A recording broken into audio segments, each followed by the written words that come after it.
Hi guys, today me and Aaron are playing Poppy Playtoys. Granny, I'm recording a video, so please don't me. Sorry.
Okay, I'm back.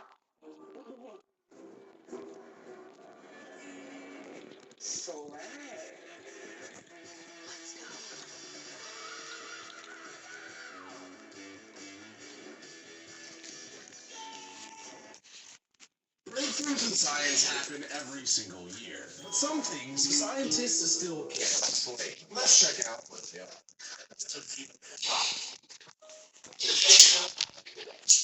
That's the placebo effect.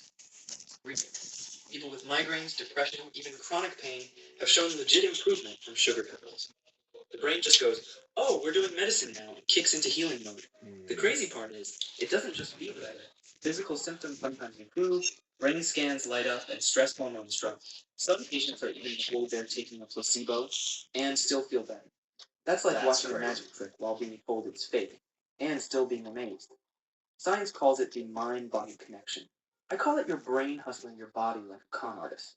Here's what I'll say about the placebo effect. Clearly, it works. It is a real thing. And while scientists may not be able to explain exactly how or why it works, what is very true is that it is clear that your mentality plays a significant role in how healthy your body is, and also just how happy you are in general. But if you go around with a very positive mindset, then you will find yourself becoming much happier, much healthier in ways that you can't even really explain. But it's really about believing a positive outcome will happen.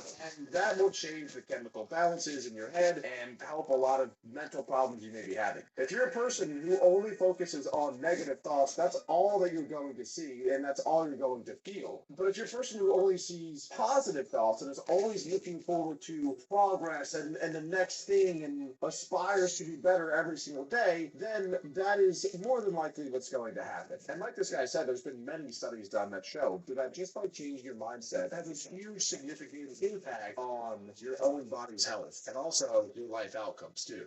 The creepy feeling that you've lived this exact moment before? Deja vu. Nearly everyone experiences it, but no one really understands why. Some scientists point to the memory of the brain accidentally knows a new experience already seen folder. Others think it might be a delay between different brain processes syncing up, or a misfire while your brain tries to make sense of what it's seeing. There's also speculation it could be linked to stress, fatigue, or even tiny undetectable seizures. So when you feel like you've heard all this before, you kind of have, but not really.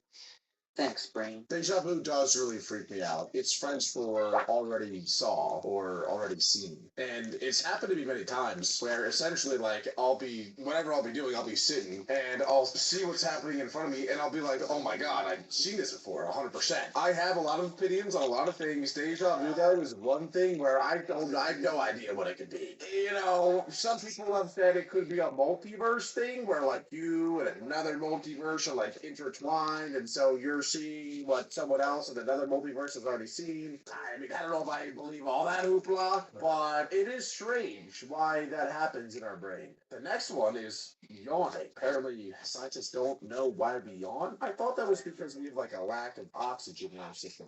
Why do you? We've sent robots to Mars. We've mapped the human genome. We cloned a sheep, funny, but actually. we still don't really know why we yawn.